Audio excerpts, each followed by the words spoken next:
రాష్ట్రంలో చాలా ఆందోళనకరమైన పరిస్థితులు ఈ కూటమి ప్రభుత్వం ద్వారా జరుగుతూ ఉన్నాయి.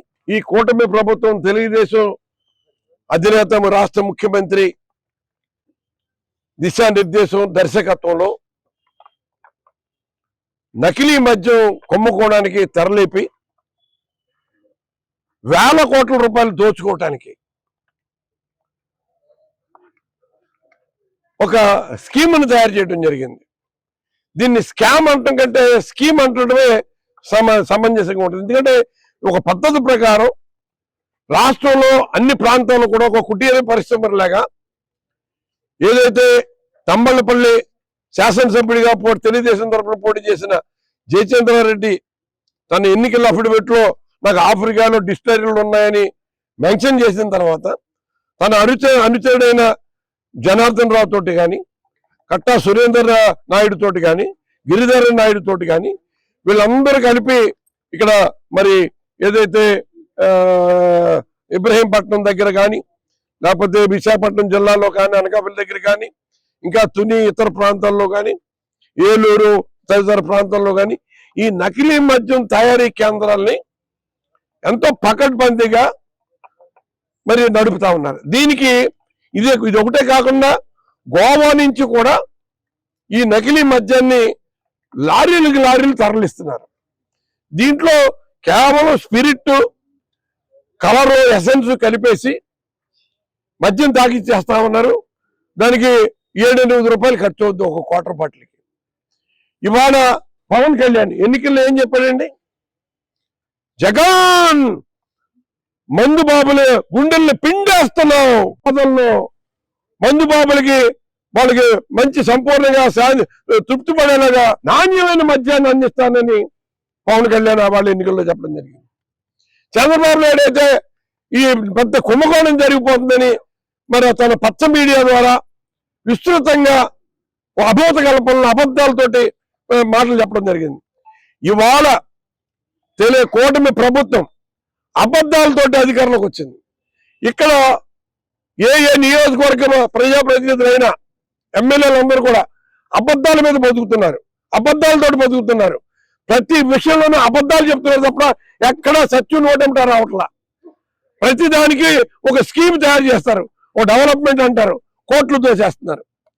ఆ డెవలప్మెంట్ ఖరీదు 30-40 లక్షలు 50 లక్షలు ఉంటే వీళ్ళు 7-8 కోట్లు దాని పేరు మీద, ఇంకోసారి దాని మీద 7-8 ఇలాగా కోట్లాది రూపాయలు విచ్చలవిడిగా సంపాదించడమే కాకుండా దాన్ని బహిర్గతం చేస్తూ కాలం ఎగరేస్తూ మేము శాసనసభ్యులు ప్రజాప్రతినిధులు దోచుకోవడం మా హక్కు, లంచాలు తీసుకోవడం మాకు అలవాటు, మాకు ప్రజలే తీసుకొచ్చి ఇచ్చే పరిస్థితులు మేము కల్పిస్తున్నామని నిస్సిగ్గుగా చెప్పే ప్రయత్నం చేస్తారంటే ఇవాళ కూటమిలో అధికారంలో ఉన్న ప్రభుత్వం అధినేత చంద్రబాబు నాయుడు కానీ ఉప ముఖ్యమంత్రి పవన్ కళ్యాణ్ కానీ లేదా లోకేష్ నాయుడు కానీ వీళ్ళ సారథ్యంలో వీళ్ళ దర్శకత్వంలో వీళ్ళ విచ్చలవిడిగా ఈ కల్తీ మద్యం తయారయ్యి ప్రజల్ని ఆరోగ్యాలతో చెలగట్టబడుతూ ఉన్నారు.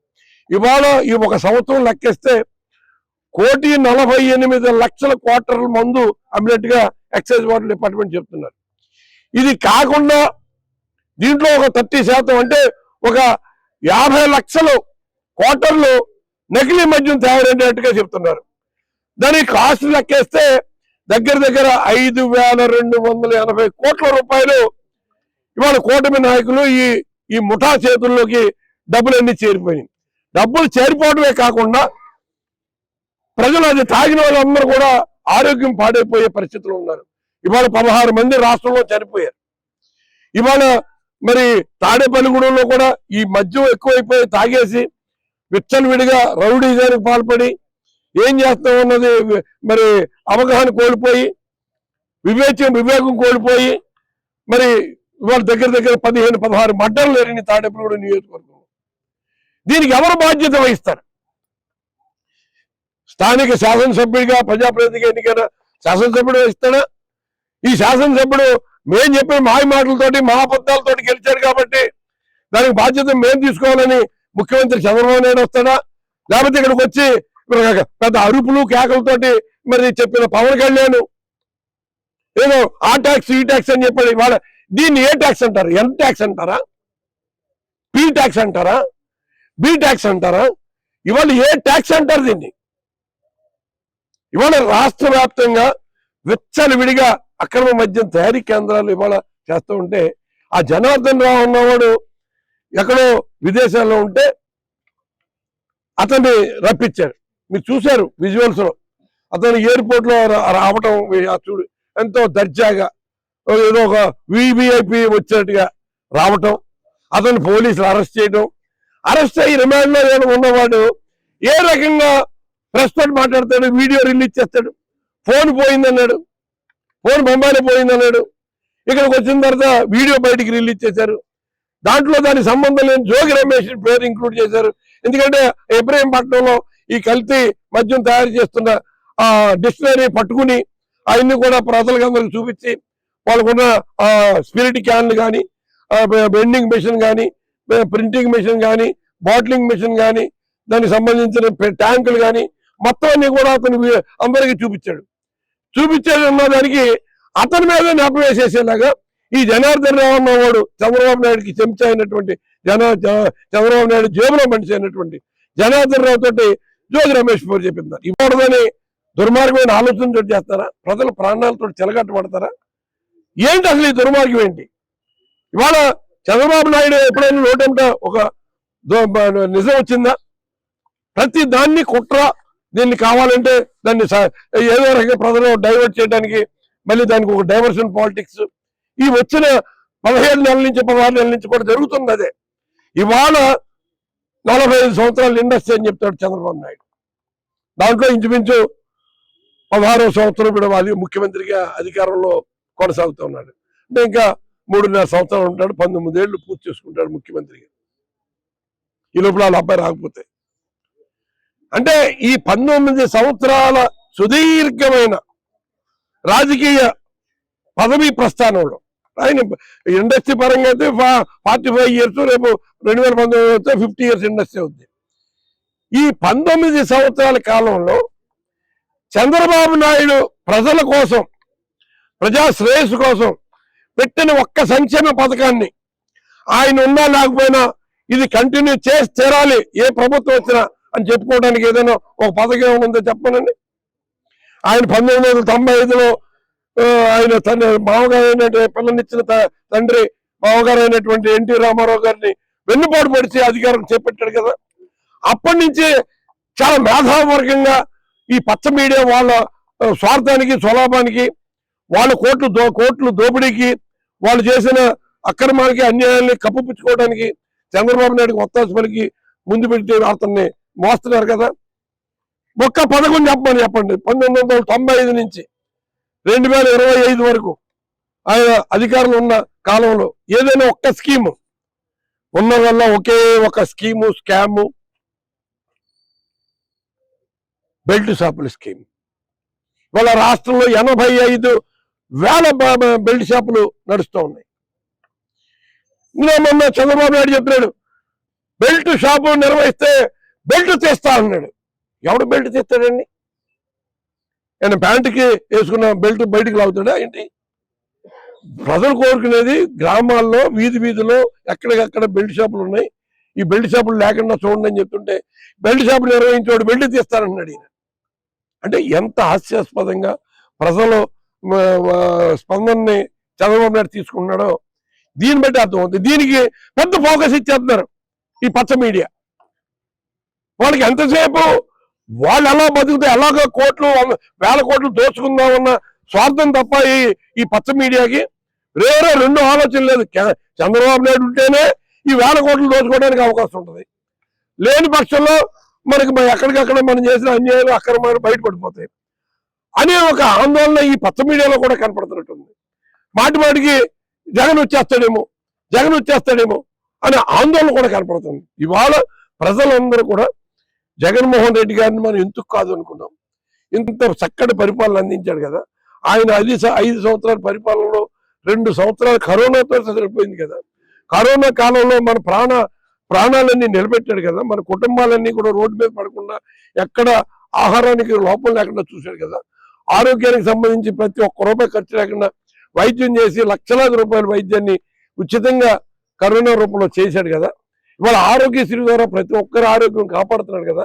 ఆరోగ్య సురక్ష పెట్టి ప్రతి కుటుంబంలో ఉన్న వ్యక్తుల యొక్క ఆరోగ్యాన్ని డాక్టర్లు ఇంటికి వెళ్ళి చెక్ చేసి అక్కడ ఏదైనా లోపం ఉంటే మరి కార్పొరేట్ హాస్పిటల్ పంపించి వైద్యం చేయించిన పరిస్థితి కదా. ఇవాళ అటువంటి ఆరోగ్యశ్రీని ఈ ప్రభుత్వం నిర్వీర్యం చేసేసి ఆరోగ్యశ్రీకి వైద్యం చేసిన కార్పొరేట్ హాస్పిటల్ అన్నిటికీ కూడా మరి 3,000 కోట్ల పైన ఎగ్గొట్టేసి వాళ్ళు డబ్బులు ఇవ్వకపోతే వాళ్ళందరూ కూడా ఆరోగ్యశ్రీ సేవలు నిలిపేసామని మరి సమ్మె చేసే పరిస్థితుల్లో మొత్తాన్ని బోర్డులు పెట్టేస్తే ఇవాళ నష్టపోయేది ఎవరు?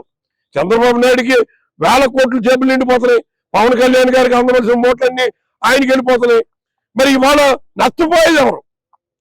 అలాగే ఈ పచ్చ ముఠ ఏదైతే తెలుగుదేశం లేకపోతే కూటమి ముఠ ఏదైతే ఉందో, తెలుగుదేశం ఎమ్మెల్యే కానివ్వండి, లేకపోతే జనసేన ఎమ్మెల్యే కానివ్వండి, లేకపోతే బీజేపీ ఎమ్మెల్యే కానివ్వండి, ఎక్కడికక్కడ విచ్చలవిడిగా దోపిడీ జరుగుతుంది. వీళ్ళు చెప్పిన అబద్ధాలకి అసలు అంతం అన్నది లేకుండా, లిమిట్ లేకుండా మాట్లాడుతున్నారు. గత 15-16 నెలల క్రితం ఎన్నికలు జరిగినప్పుడు ఈ రాష్ట్రం అప్పుల పాలైపోయింది. జగన్మోహన్ రెడ్డి గారు శ్రీలంక చేసేస్తున్నాడు, 14 లక్షల కోట్లు అప్పు చేసేసాడు అని ఒకసారి చెప్తే, 12 లక్షల కోట్లని ఒకసారి చెప్తే, 10 లక్షల కోట్లని పవన్ కళ్యాణ్ చెప్తే, ఇవన్నీ ఎంత హాస్యాస్పదమైన మాటలు అన్నది సాక్షాత్తు పార్లమెంటు సాక్షిగా నిర్మలా సీతారామన్ ఆర్థిక శాఖ మంత్రి ఆవిడ స్వయంగా చెప్పింది. ఇవి వైఎస్ఆర్ కాంగ్రెస్ పార్టీ హయాంలో చేయడం జరిగిందండి. దాంట్లో 2,71,000 కోట్లు డీబీటీ ద్వారా రాష్ట్ర ప్రజల్లో 1,62,00,000 కుటుంబాల్లో వివిధ పథకాల ద్వారా వాళ్ళకి అందించడం జరిగింది. ఇది కాకుండా నాన్ డీబీటీ ద్వారా పెన్షన్ రూపేణ, అయితే విద్యా జగనన్న గోరుముద్ద రూపేణ, మరి నాడు నేడు స్కూల్స్ అభివృద్ధి రూపేణ, నాడు నేడు హాస్పిటల్స్ డెవలప్మెంట్ రూపేణ, ఇంకా మరి తల్లి బిడ్డ పోషణ కార్యక్రమం ద్వారా అందించే రూపేణ అనేక రకాలుగా నాన్ డీబీటీ ద్వారా కూడా అందించడం జరిగింది. మరి తెచ్చిన డబ్బులన్నీ కూడా రాష్ట్ర ప్రజలకి ఖర్చు పెట్టడమే కాకుండా రాష్ట్రంలో ఏ గ్రామంలో చూసినా సచివాలయం వ్యవస్థను తీసుకొచ్చి, ఒక సచివాలయం కట్టించి, ఒక రైతు భరోసా కేంద్రం కట్టించి, ఒక విలేజ్ క్లినిక్ కట్టించి, డిజిటల్ లైబ్రరీ ఏర్పాటు చేసి ప్రతి గ్రామంలో 1 కోటి రూపాయల అభివృద్ధి, అలాగే రోడ్లు, డ్రైన్లు, అన్ని రకాల సౌకర్యాలు, 32 లక్షల కుటుంబాలకి ఇళ్ల స్థలాలు, 72,000 ఎకరాలు సేకరించి కొని పూడ్చి వాళ్ళకి పట్టాల రూపంలో ఇచ్చి ఇల్లు కట్టుకునే అవకాశం ప్రతి ఒక్కరికి ఇస్తే, ఇవాళ ఈ కూటమి అధికారులకు వచ్చిన ఈ 17 నెలల్లో ఎవరికైనా ఒక్క స్థలం ఇచ్చారా? జగన్ ఇస్తున్న సెంటున్నర స్థలం ఎక్కడ సరిపోద్ది? సెంటు స్థలం ఎక్కడ సరిపోద్ది?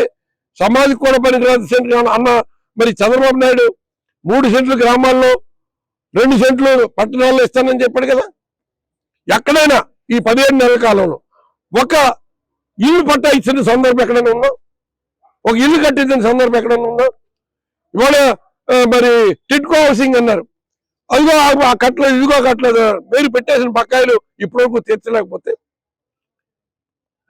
ఇవాళ మరి మీరు వచ్చి 17 నెలలు అయింది కదా, ఎక్కడైనా ఒక టిడ్కో హౌస్ పూర్తి చేశారా? పనులు మొదలు పెట్టారా? రంగులు వేశారా? ఏం చేస్తారు? మీరు కేవలం వచ్చింది అధికారాన్ని అడ్డం పెట్టుకుని వెచ్చలవిడిగా దోపిడీ చేయడానికి వచ్చారు.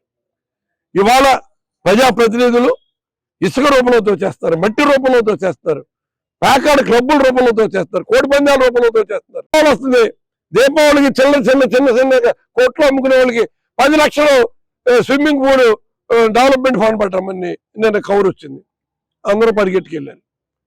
మొన్న ఎవరో పెంటపాడు మండలంలో ఎంపీపీని దింపేయడానికి ప్రయత్నం చేస్తారన్నారు. వాళ్ళందరికీ ఫాలో పెట్టి వాళ్ళందరినీ పార్టీలు మార్చి కక్కిన కూడికి ఆశపడే విధంగా వైఎస్ఆర్ కాంగ్రెస్ పార్టీలో నెగ్గులని మీ పార్టీలో చేర్చుకోవడానికి మీరు వాళ్ళని ప్రలో పెట్టి ఇవాళ ఎంపీపీ సీట్ ఆశించే వ్యక్తి నుంచి 10 లక్షల రూపాయలు స్విమ్మింగ్ పూల్ డెవలప్మెంట్ ఫండ్ అడిగారు.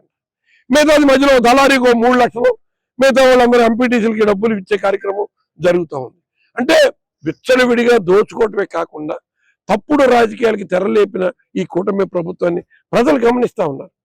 ఇవాళ ఇందాక ఎవరో మహిళ తాడేపల్లిగూడెంలో ఒక 4-5 వార్డులో సంబంధించిన ఎవరో మహిళ పెద్దవాడు మాట్లాడుతుంది, జగన్ ఎందుకు ఓడించావు, మనకి నిజంగా బుద్ధి ఉందా, మనం బుద్ధి లేకుండా ఎందుకు ఓడించి వాళ్ళ చంద్రబాబు నాయుడు వచ్చాడు, ఎంత దుర్మార్గం ఉన్న అల్లుడు గతంలో చంద్రబాబు నాయుడు ఉన్నప్పుడు 1 క్వార్టర్ తాగి పడుకున్నాడు, డబ్బులు సరిపోతలేవు, ఇంకో 2 క్వార్టర్ కొనాలంటే మళ్ళీ 400 అవుతుంది. జగన్ గారు ఉన్నప్పుడు 1 క్వార్టర్తో సరిపెట్టాడు. ఇవాళ 4-5 క్వార్టర్లు తాగేస్తున్నాడు, అసలు ఒళ్ళు తెలియకుండా తాగేస్తున్నాడు. అది తాగిందంతా ఇప్పుడు తెలుస్తా ఉంది నకిలీ మద్యం అని. లోపల గుండెలు తినేసినాయా, లివర్ తినేసిందా, కిడ్నీలు పాడైపోయినాయా, ఊపిరితిత్తులు పాడైపోయినాయా, ఇప్పుడు హాస్పిటల్కి ఎలా తీసుకెళ్ళాలి, హాస్పిటల్లో వైద్యం చేయాలంటారని ఒక మహిళ మీకు కావాలంటే వినిపిస్తాను, ఎవరో మాట్లాడతా ఎవరు నాకు రికార్డ్ చేసి పంపించారు. అంటే ఎంత దుర్మార్గంగా కేవలం వీళ్ళ డబ్బుల కోసం, వీళ్ళ దోపిడీ కోసం రాష్ట్ర ప్రజల ప్రాణాలతో చెలగాటపడుతున్నారు. ఇవాళ నకిలీ మద్యం తయారు చేయడం అంటే ఎంత దుర్మార్గం. గతంలో ప్రభుత్వం మద్యం షాపులు నడిపింది, క్వాలిటీ మద్యం ఇచ్చింది. రేటు పెంచడానికి కారణం కూడా జగన్మోహన్ రెడ్డి గారు చెప్పారు. ఎందుకంటే రేట్లు పెంచే కొద్దీ తాగేవాడు డబ్బులు సరిపోక తక్కువ తాగుతాడు. మన మద్యం వినియోగాన్ని తగ్గించాలి, క్రమేపీ తగ్గించుకుని వెళ్దామని ప్రభుత్వ షాపుల్ని ఆవేళ ఉన్న 4200 షాపుల్ని 2700 షాపులకు తీసుకొచ్చి 35% షాపులు తీసేసి అక్కడున్న సిట్టింగ్ రూముల్ని క్యాన్సిల్ చేసి అక్కడున్న ఎక్కడ బెల్ట్ షాపులు 1 షాపు లేకుండా చేసి 10 గంటల నుంచి ఉదయం 10 గంటల నుంచి రాత్రి 8 గంటల వరకే మద్యం అమ్మాలని స్ట్రిక్ట్ అమలు చేసి వీలైనంత తక్కువ వినియోగం అయ్యేలాగా చూడడం జరిగింది. దాంట్లో కూడా మన మద్యం రేట్లు పెంచడం ద్వారా ప్రభుత్వానికి వచ్చే ఆదాయం ఎక్కడ తగ్గలేదన్నది మరి కాగ్ రిపోర్ట్లు అన్నింటిలో చెప్తున్నారు. దీంట్లో ఎక్కడో దోపిడీ జరిగిపోయిందన్న ఒక అభూత కల్పన సృష్టించి మద్యం కుంభకోణం అని ఈ మధ్యలో ఒక సంవత్సర కాలం నుంచి చంద్రబాబు నాయుడు ఒక డ్రామా ఆడుతా ఉన్నాడు. ఇవాళ ఈ నకిలీ మద్యం ఈ స్కామ్ బయటపడకపోతే ఇంకా అదే కొనసాగించేవాడు. ఇవాళ ఏం చేయాలో తెలియట్లా, అది ఎక్కడ నోరిప్పేస్తాడేమో అని తెలియట్లా. ఆ జయచంద్రారెడ్డి అది అసలు సూత్రధారి జయచంద్రారెడ్డి అయితే అది A17 కింద పెట్టారు. ఈ జనార్దన్ రెడ్డి అన్నవాడిని A1గా పెట్టాడు. ఇటు సౌత్ ఆఫ్రికాలో నీకేం పర్లేదు రా బాబు, నీకు ఎదురు మేము చూసుకుంటే వెనకాల ఉన్నాం కదా అని చెప్పి వాడు తీసుకొచ్చారు. వాడు తీసుకొచ్చి లోపల పోలీసులు అరెస్ట్ చేసి లోపల పెడితే వీడియో ఎలా రిలీజ్ చేస్తాడు? అంటే వీళ్ళు చేసిన భాగవతం అంతా కూడా బట్టబయలైపోతాం. రాష్ట్ర ప్రజలందరూ కూడా తెలుసుకుంటా ఉన్నారు. ఇవాళ చంద్రబాబు నాయుడిని ఈ కూటమిని ఎందుకు గెలిపించావరా అన్న భావన ప్రతి ఒక్కరిలోనే కనపడతాం. ఉన్న వాళ్ళందరికీ జేబులు నిండుతున్న వాళ్ళు అయితే చాలా సంతృప్తిగా ఉండొచ్చేమో, కానీ సామాన్యుడైన ఆంధ్రప్రదేశ్లో ఉన్న సామాన్యులందరూ కూడా చాలా బాధపడే పరిస్థితి ఇవాళ రాష్ట్రంలో నెలకొంది. ఏదేమైనా ఇవాళ మేము ఈ నకిలీ మద్యం కుంభకోణం మీద, ఈ స్కామ్ మీద సిబిఐ విచారణ జరిపించాలని వైఎస్ఆర్ కాంగ్రెస్ పార్టీ తరఫున డిమాండ్ చేస్తున్నాం. ఇవాళ ప్రొహిబిషన్ అండ్ ఎక్సైజ్ అధికారులు కళ్ళు మూసుకుపోయి మీకు ఇచ్చే మామూలుతోటి నిద్రపోతా ఉన్నారు. మీరు ప్రతి షాపు చెక్ చేసి అక్కడున్న సిట్టింగ్ రూమ్ని క్యాన్సిల్ చేసి 24 గంటల విచ్చలవిడిగా మద్యం అమ్మకాలని కంట్రోల్ చేయాలి. ప్రతి మద్యం దుకాణంలో క్వాలిటీ చెక్ చేయాలి, అది నకిలీ మద్యమా ఒరిజినల్ కంపెనీ నుంచి వచ్చిందా అలా చెక్ చేయాలి. ఎందుకంటే నకిలీకి ఒరిజినల్కి తేడా లేని పరిస్థితుల్లో నకిలీని తయారు చేశారు. అక్కడున్న QR కోడ్ని స్కాన్ చేసి అది నకిలీదా ఒరిజినల్ తేల్చొచ్చు. అది చిత్తశుద్ధితోటి ఎక్సైజ్ అధికారులు చేస్తేనే తేలద్ది, ప్రజల ప్రాణాలను కాపాడగలుగుతారు. చిత్తశుద్ధితో ఆ కార్యక్రమం చేయాలని ఎక్సైజ్ శాఖని డిమాండ్ చేస్తూ ఇవాళ పోలీస్ శాఖ కూడా విచ్చలవిడిగా వాళ్ళకి సపోర్ట్ చేసి అన్ని రకాలుగా ఏం ప్రభుత్వం ఉన్నవాడు ఏం చెప్తే దానికి తల ఊపేసి వ్యక్తిత్వం మర్చిపోయే విధంగా ప్రవర్తించకుండా మీరు అధికారులు ఈ ప్రభుత్వంలోనే కాదు వచ్చే ప్రభుత్వంలో కూడా పనిచేయాలి. ఏ ప్రభుత్వం ఉన్నా మీ విధులు మీరు నిర్వర్తించాలి.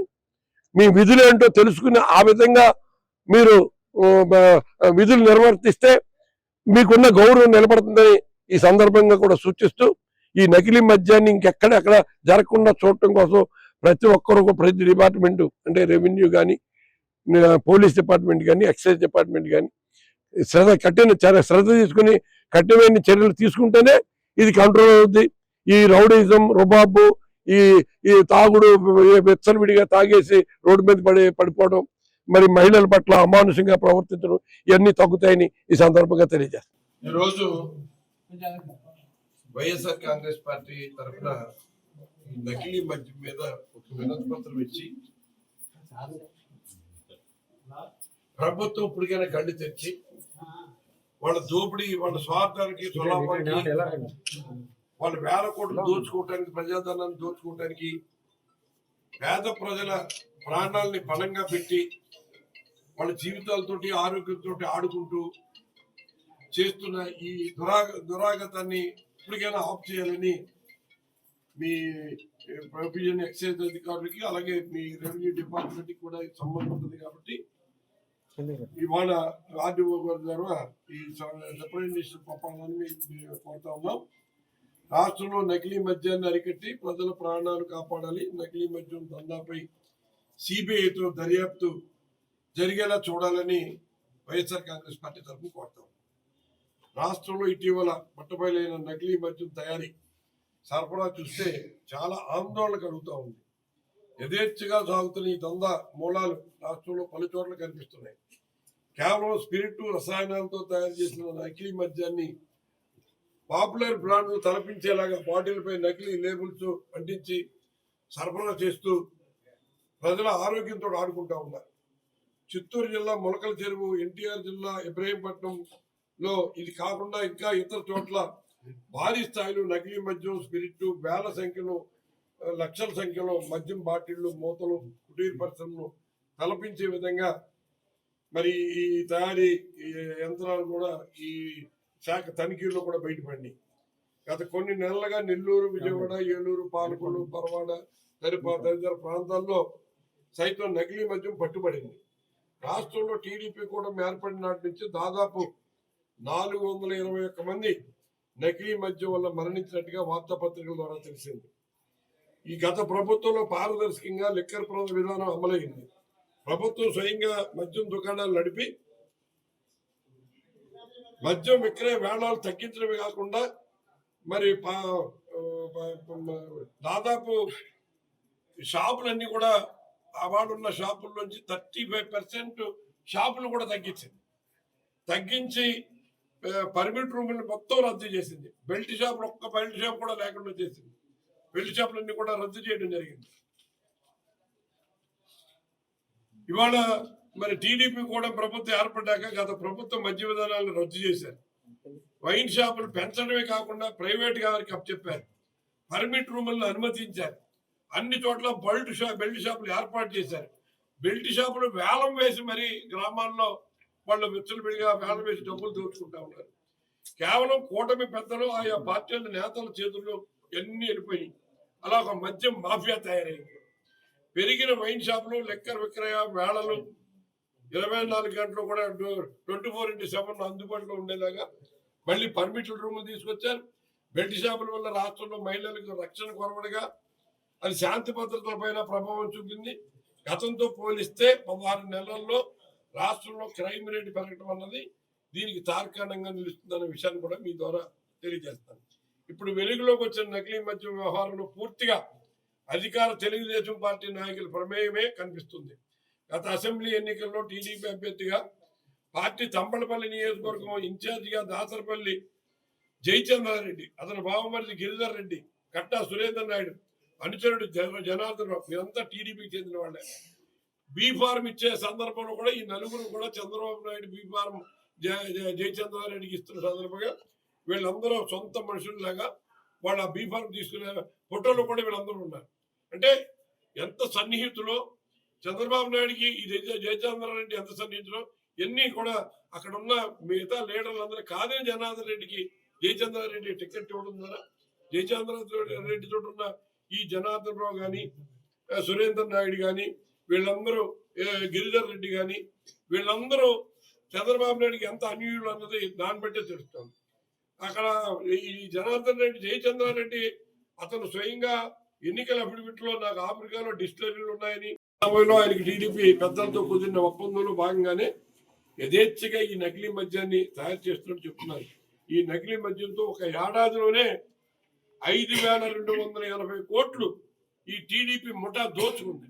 అంటే ఇవాళ ఒక సంవత్సరంలో 1,48,00,000 బాటిల్స్ అమ్మితే దాంట్లో దగ్గర 49 లక్షల బాటిల్ ఈ నకిలీ మద్యానికి సంబంధించి మూడో ఉంది. ఆ రకంగా దాన్ని లెక్కేస్తుంటే 5,280 కోట్లు ఈ నకిలీ మద్యం పేరు మీద ఇది తెలుగుదేశం ముఠా ఈ వీళ్ళందరూ కూడా దోచిన విధానం తెలుస్తోంది. ఇదేదో అంటే ఇదేదో సాదా చేత వ్యవహారం కాదని పక్కా ప్రణాళికతో యోగ ప్రకారం ప్రభుత్వంతో పెద్దల కన్సర్న్లో అజమాయిషీలో నకిలీ మద్యం ఉందా జరుగుతుందని స్పష్టం అవుతుంది. ఈ నేపథ్యంలో ఇందులో మొత్తం వాస్తవాలు బయటకు రావాల్సి ఉంది. అందుకే దీనిపై సిబిఐ దర్యాప్తు జరిగేలా చూడాలని కోరుతూ వైఎస్ఆర్ కాంగ్రెస్ పార్టీ డిమాండ్ చేస్తోంది. వైఎస్ఆర్సీపీ డిమాండ్స్ ఏంటంటే నకిలీ మద్యం గుట్టు పూర్తిగా తేల్చేందుకు వెంటనే రాష్ట్ర వ్యాప్తంగా వైన్ షాపులు, పర్మిట్ రూమ్లు, బార్లు, బెడ్ షాపుల్లో ఎక్సైజ్ శాఖ విస్తృతంగా తనిఖీలు చేయాలి. దీని వెనక ఎంత పెద్దవారన్నా అరెస్ట్ చేయాలి. ఎక్కడ చంద్రబాబు నాయుడు గారు బెల్ట్ షాపు నిర్వహిస్తే బెల్ట్ తీస్తాడంటాడు. ఎవరు బెల్ట్ తీస్తాడు? బెల్ట్ కట్టుకున్న ప్యాంటులోంచి ఆ బెల్ట్ బయటికి తీస్తాడా? అసలు ఆయన ఉద్దేశం బెల్ట్ షాప్ ఉంటే బెల్ట్ తీస్తాడంట. మరి 85 లక్షల బెల్ట్ షాపులు ఈ రాష్ట్రంలో నడుస్తూ ఉంటే చంద్రబాబు నాయుడికి కనపడతలేదా? ఏమైనా దృష్టి లోపం వచ్చిందా? కళ్ళు కనపడట్లేదు చంద్రబాబు నాయుడికి. మరి 85 లక్షల 85,000 బెల్ట్ షాపులు ఏ రకంగా రన్ అవుతున్నాయి ఆయనకి తెలియకుండా. మరి ఆయన వాళ్ళు బెల్ట్ తీస్తాడు, ఎలా తీస్తాడు? మరి ఎక్సైజ్ శాఖ ఆదేశించాలి కదా బెల్ట్ తీయమని. అలాగే నకిలీ మద్యంపై తక్షణం సిబిఐ దర్యాప్తు జరిగేలా చూడాలి. నకిలీ కల్తీ మద్యం వల్ల చనిపోయిన వారిని గుర్తించి వారి కుటుంబాలను ఆదుకునేలాగా చర్య చేపట్టాలి. అంతేకాకుండా ఈ నకిలీ మద్యం రోజువారీ అలవాటు ఉన్న వాళ్ళు ప్రతి ఒక్కరిని కూడా వాళ్ళ ఆరోగ్యం చెక్ చేయాలి. ఎందుకంటే ఇవాళ తాగుతున్నవాడు ఏదో మనిషిలా కనపడవచ్చు, కానీ లోపలంతా తినేసి ఆ కాలేయం, గుండె, ఊపిరితిత్తులు, కిడ్నీలు, మిగతా అన్ని కూడా తినేసి ఉంటాయి. వాళ్ళని తరోగా వైద్య పరీక్షలు చేయించాలి. వాళ్ళకి కావాల్సిన వైద్య సహకారం అందించాలి. వైన్ షాపులు కేటాయింపుల్లో జరిగిన అక్రమాలు గుర్తించి అనర్హులను తొలగించాలి. మద్యం షాపులు మళ్లీ ప్రభుత్వమే నిర్వహించేలాగా చొరవ చూపాలి. అలాగే మద్యం విక్రయ వేళలు తగ్గించాలి. బడులు, గుడులు, పబ్లిక్ ప్లేసులు ఏర్పాటు చేసిన వైన్ షాపులు, బార్ లైసెన్సులు రద్దు చేయమని ప్రభుత్వానికి సిఫార్సు చేయాలని వైఎస్ఆర్ కాంగ్రెస్ పార్టీ పశ్చిమ గోదావరి జిల్లా నుంచి మీ అందరికీ తెలియజేస్తా ఉన్నాం.